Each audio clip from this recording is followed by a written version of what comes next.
You might be able to handle Disney World at its best, but can you still love it at its worst? Let's figure out how to conquer Disney World even on the terrible, horrible, no good, very bad days.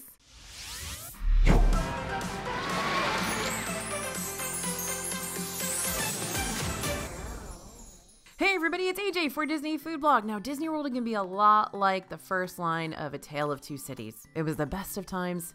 It was the worst of times, but don't worry, we're not going to spend this whole video doing a comparison between Disney World and the Terror during the French Revolution. That's a different channel, which I would be interested in watching if you have it.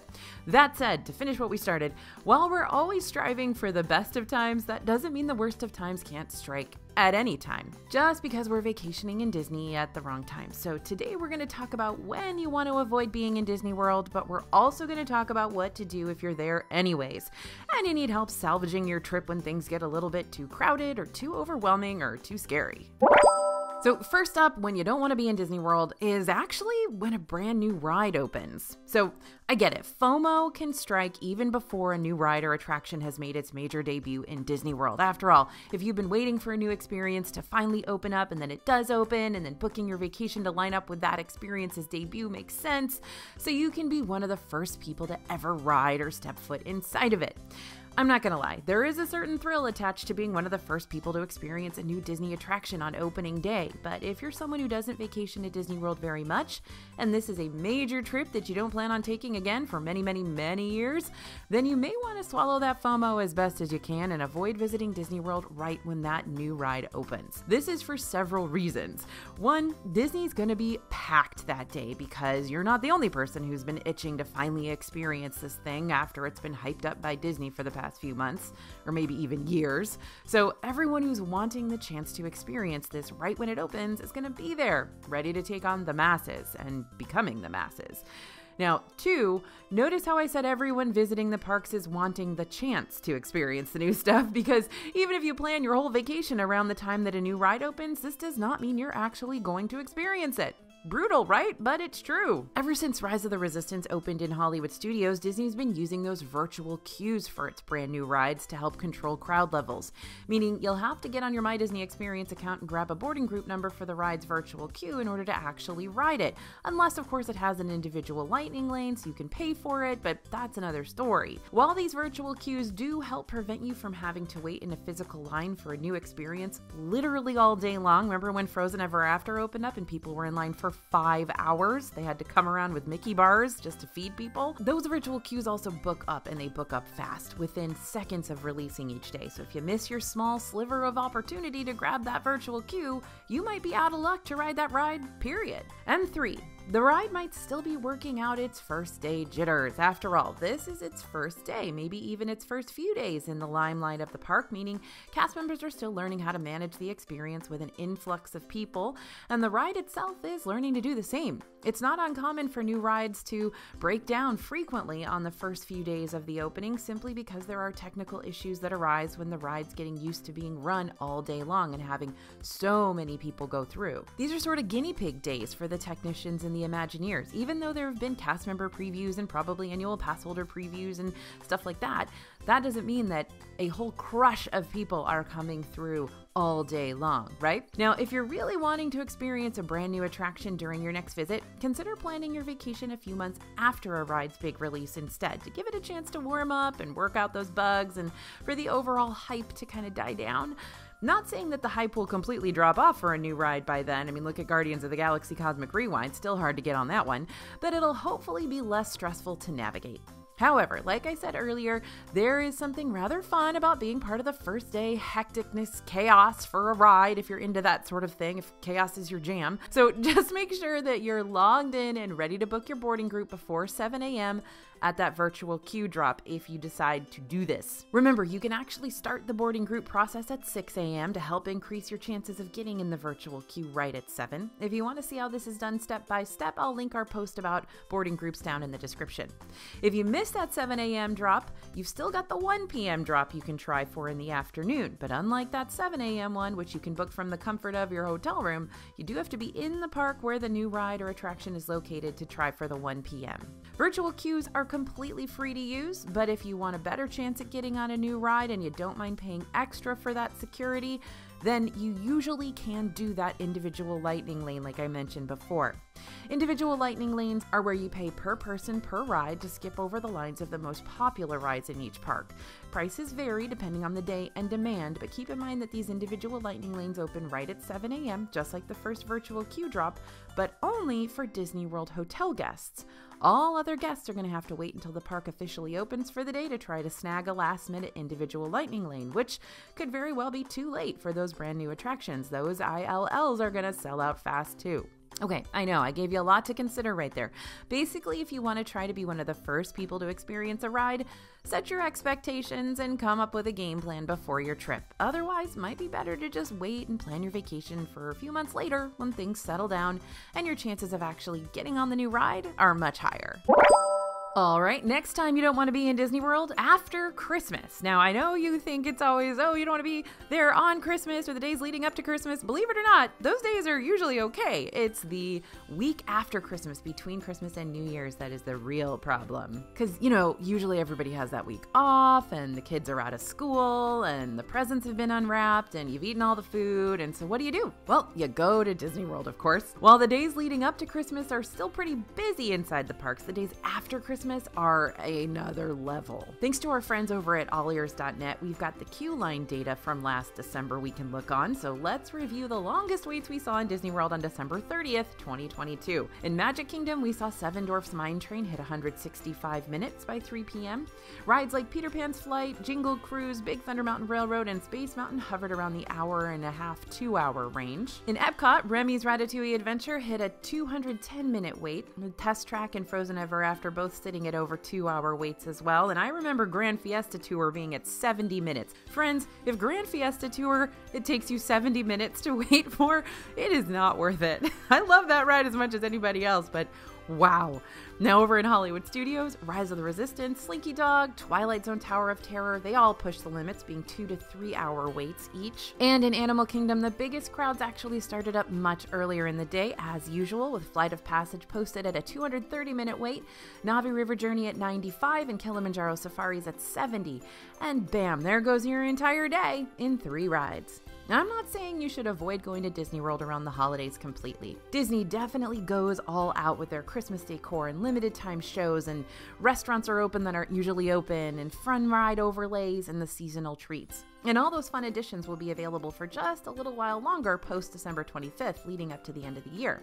But if you want to do it, you're not only going to have to brace yourself for the crowds ahead of time, but you're also going to have to brace your bank account for the price hikes. Disney is all about supply and demand, especially now. They've got all those surge prices in place now, and you're going to see that in full effect during the holiday season. Because the demand gets so stinking high around December, prices for hotels and park tickets and Genie Plus and individual lightning lanes all get higher too.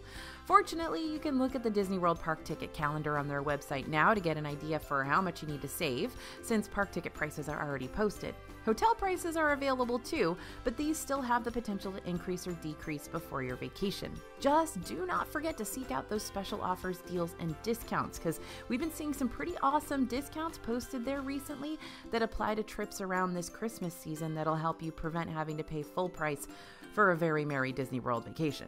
And repeat after me, you do not need to pay full price for a Disney trip, so take advantage of those discounts and reach out to reliable travel agents like our friends at Small World Vacations for extra helping hands when it comes to applying savings toward your Disney World vacations. Now, as far as Genie Plus is concerned, prices for this service vary by day, but we have seen it bump up to a max of $35 per person per day during the busy park seasons so far. They could go higher than that if they want to. And while there will be times you'll hear me say that you don't actually need to invest in Genie Plus to still have a great day in the parks, especially in Epcot and Animal Kingdom, Christmas time is definitely not one of those times if you're wanting to ride as many rides as possible during your visit, because even the rides that usually have walk-on waits can see those 30 to 60 minute queues by the afternoon. So be sure to save some moolah for a Genie Plus investment or request some Disney gift cards for Christmas that you can use toward those Genie Plus purchases.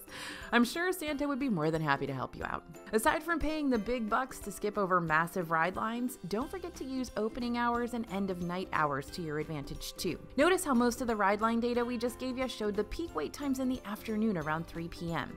If you use your early theme park entry, which is available to all Disney World Resort guests and lets you enter the parks 30 minutes before they officially open for the day, you can get ahead of some of those lines and knock out the most popular rides in the park right from the beginning.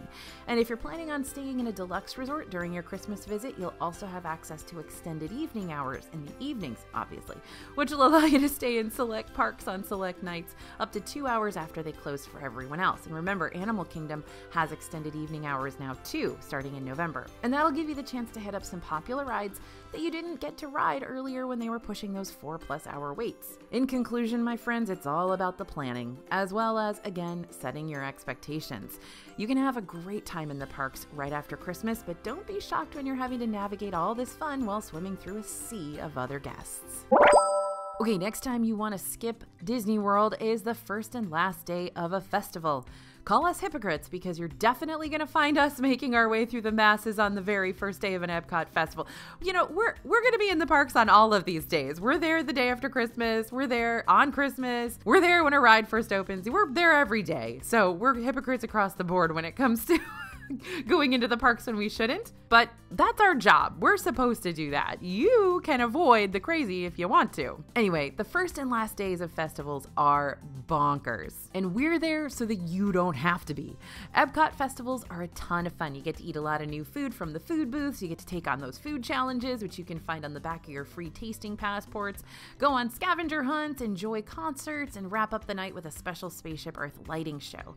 However, the very first day of an Epcot festival is a lot like the very first day of a new ride. Everyone and their grandmother is going to be there to try all the new stuff, meaning food lines will be extensive. Items can run out before the end of the day. Some of those booths don't even open because they didn't get the ingredients they needed. And again, ride lines around the park are going to be way busier than usual. The same goes for the last day of an Epcot festival, since crowds will be piling in to get one last bite of their favorite items before they go away, maybe even for good if Disney decides to not bring back a certain booth or item the next time the festival comes up. And the DFB team and I hit up the festival on the very first day so that we can buy everything, eat everything, and report back to you on our findings to help you prepare for your upcoming visit. But not going to put it lightly, this is one of the most taxing days for our reporters, just because there are so many people and so many lines to wait in all day long, and a lot to eat. Seriously, y'all, our reporters are the best. I appreciate them tremendously for all the hard work they do to make this channel thrive. All of the video you see right now, that's our reporters in action, and they are incredible. Okay, so if you're wanting to check out an Epcot festival when everything is way less stressful, more chill, and has less of a crowding issue, aim for the middle. The middle of what? The middle of everything. If you visit the middle of an Epcot festival in the middle of the week instead of on the weekend, you should have a way easier time navigating it without all the extra hoopla and massive amounts of people. Now, you also want to hit the middle of the day because those booths are going to open around 11 a.m. So that's the best time to go when they first open. You can be the first people in line. Need help planning your future Epcot festival visit no matter which festival you're checking out? Go ahead and scan the QR code you see on the screen now or go to disneyfoodblog.com/festivals for a free guide on how to tackle any, that's right, any of the Epcot festivals. This next one kind of goes without saying, but a lot of people don't think about it. You don't want to be in Disney World when you're sick. Unlike the last 3 points, you can't really plan around this one when you're planning a trip to the parks because sickness can strike at any time. So even if you don't want to be in Disney World when you're feeling under the weather for whatever reason, it's best to know what to do just in case it happens to you or someone in your group. Fortunately, Disney has a lot of resources to help you out when you're starting to feel really crummy inside the Disney bubble, including free first aid centers in the parks. These first aid centers can help you with a wide variety of issues, from scraped knees and stomach cramps and those annoying headaches that you just can't shake. Each location has sample sizes of all kinds of common medication for free. They also have licensed nurses on call who are equipped to treat you for any non-emergency ailment.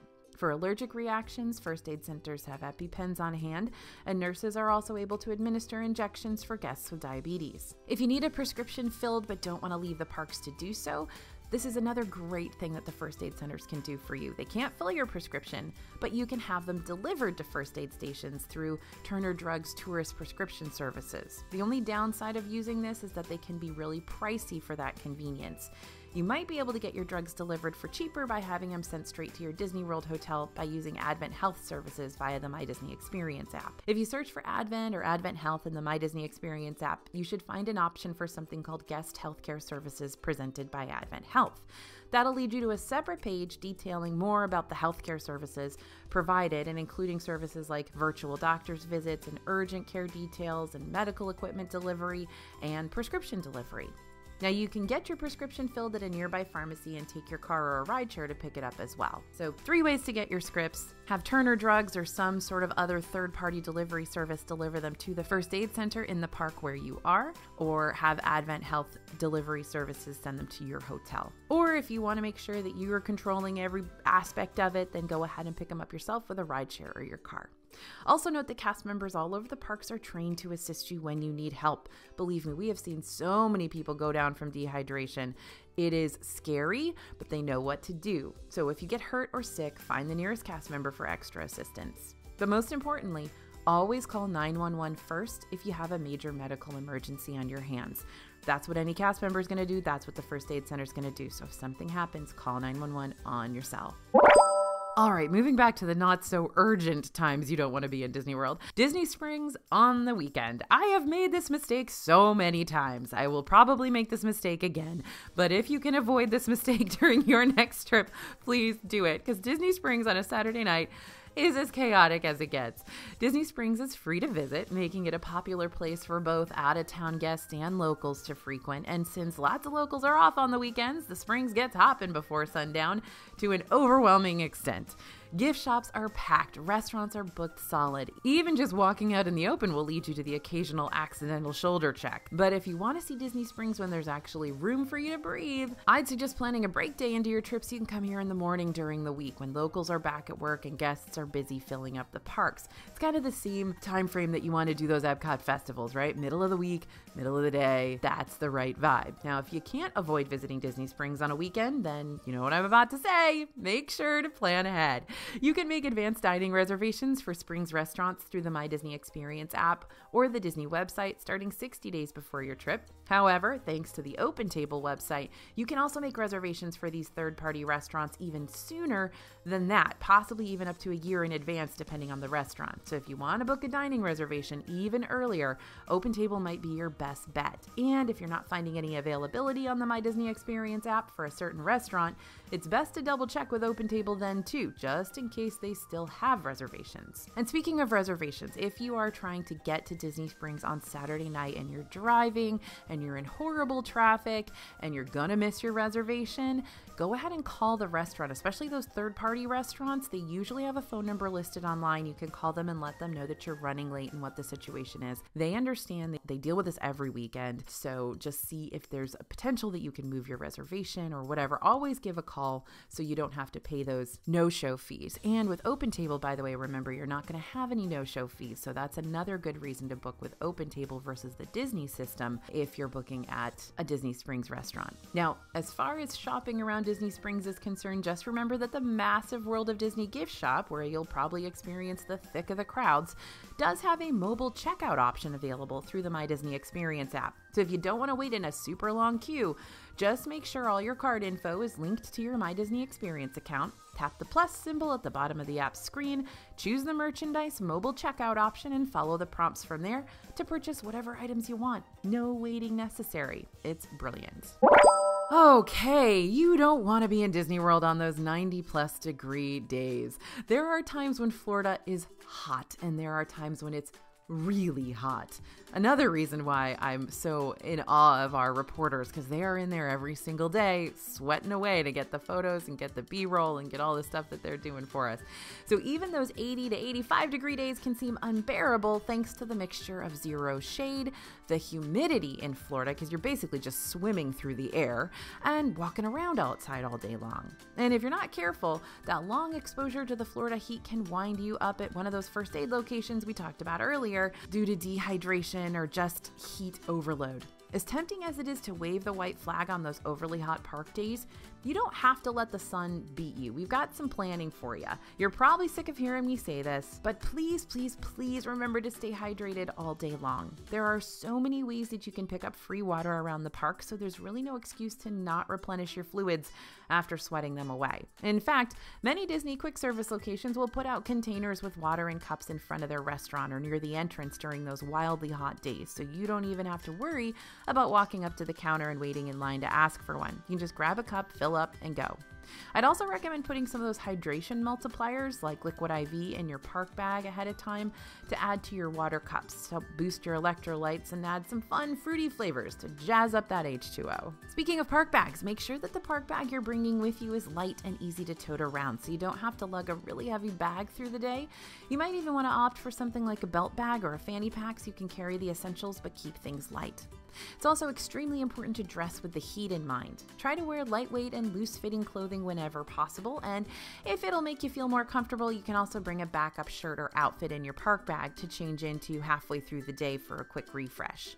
We got an entire online DFB store with so many different comfy tanks and shirts that'll be perfect for your upcoming Disney trip, and that'll help you show off your Disney style while still keeping cool. So be sure to check out dfbstore.com, browse our selection before you start packing. Finally, when you can, take plenty of breaks in air-conditioned attractions or locations, calling a timeout to see something like Mickey's PhilharMagic or Walt Disney's Carousel of Progress in Magic Kingdom. Those can be a great alternative to waiting in ride lines during the heat of the day, since you'll get to plop down in a nice, cool, shaded theater with plenty of air conditioning. But when the show's over and you're back out in the sun again, don't forget to apply and reapply sunscreen frequently, even when the clouds start rolling in. Now, on the flip side of this, because we're going into the colder season now, you may have planned for a warm Disney World when all of a sudden there's a cold snap. So again, be sure to look at that weather, know what's going to happen, because things can get really weird and strange here in like October, November, December. You never know what to expect. So pack in layers, make sure that you have the right options for whatever that Orlando weather is going to throw at you. All right, another rough time to be in Disney World that a lot of people don't think about is when you're feeling anxious. So one of the worst places to be when you're feeling kind of worried or anxious is smack dab in the middle of a Disney World theme park, because the overstimulation from crowds and noise and heat and constant new experiences can be very triggering, but there are ways to escape and reground yourself when things start to get a little too intense. I have definitely had a panic attack or two in Disney World, and so it's good to know sort of where to retreat and take a breather. First of all, consider packing a pair of earphones or earplugs in your park bag to help tone down that extra noise. Some of those Disney experiences, like the fireworks shows or the coasters or the super packed restaurants, can be very loud, so it's nice to have a way to dull down the decibels a few notches just to help hear yourself think. Now, you know when I was talking about staying hydrated earlier? Yeah, copy and paste that for this point too, but let's add some food into the mix now. Just make sure you listen to your body and what it needs throughout the day, even if that means just sitting down for a moment to grab some grub and stay hydrated. When I say stay hydrated, I don't mean live on cold brew for the next 4+ hours. Caffeine, even the Joffrey's kind, will make you jittery rather than calm, which is the exact opposite of what we're trying to achieve right now. So skip the Java for now, choose water or Powerade instead. If you have a diagnosed anxiety disorder or other disability that keeps you from enjoying the parks to the max, go ahead and register for a DAS pass or a Disability Access Services pass. This allows you to avoid waiting in crowded queue lines for rides and instead allows you to book an appointment to experience an attraction later on in the day. Kind of like a lightning lane, but it's a free service for those living with disabilities. There are 2 ways you can register for DAS. The recommended option is to register in advance via live video chat between 2 and 30 days prior to your park visit, which you can access through the Disney World website or the My Disney Experience app. But if you can't or you forgot to pre-register for a DAS ahead of your trip, you can register in person with a cast member at Guest Relations on the day of your visit. On the DFB website, we actually have dedicated posts for each Disney World park about the best places you can escape inside those parks when your anxiety goes through the roof. So if you want to check those out to help you come up with a game plan ahead of your trip, I'll go ahead and add the link to those posts down in the description. But for now, here are just a few examples of where you can go when you need things to be a whole lot less people-y for you. Tom Sawyer Island in Magic Kingdom. Did you know there's an actual island inside Magic Kingdom? Because there is. Tom Sawyer Island is located over in Frontierland, but you can only reach approach it by getting on a small raft that runs to and from the shore regularly. This island is a great place to explore if you want something a little more off the beaten path in Magic Kingdom, making it a nice spot to relax for a little bit. And the Pixar Film Festival in Epcot, just steps away from Journey into Imagination with Figment, is that underrated Pixar Film Festival, aka an air-conditioned theater with seats. In this theater, you'll watch some adorable Pixar shorts, which can sometimes be the perfect distraction when you're feeling a little overwhelmed. And if you're traveling with little ones, this can also be a great way for adults and kids to take a break at the same time. Now, despite the mediocre pizzas at Pizza Rizzo, we really do love hanging out at this restaurant for the vibes alone. Pizza Rizzo is an excellent spot to get some rest and take a break from the crowds, especially on the second floor balcony. Stay outside on the covered balcony for some fresh air, or head inside for some much needed air conditioning and some fun Muppet theming. Finally, I gotta talk about the first land you visit when you enter Animal Kingdom, the Oasis. Most people just walk straight through the Oasis on their way to Discovery Island, where you'll find more excitement with rides, attractions, shopping, and dining. But the Oasis is littered with fun animal exhibits and small nooks where you can enjoy a quiet moment to yourself. And last but certainly not least, don't forget that you're allowed to leave the parks. If you want to bow out during the afternoon when crowds tend to be at their worst, then you can do that. Instead, go visit one of the resorts, take a nap back in your hotel room, or just escape the Disney bubble in general for a little bit. And when you feel like you're ready to take on the parks again, just head back. Your park ticket is valid for the remainder of the day, so come and go as often as you need to. Alright, so after years and years of eating in the Disney World parks, I think it's safe to say the DFB team and I have all had to learn some of our best dining tips the hard way.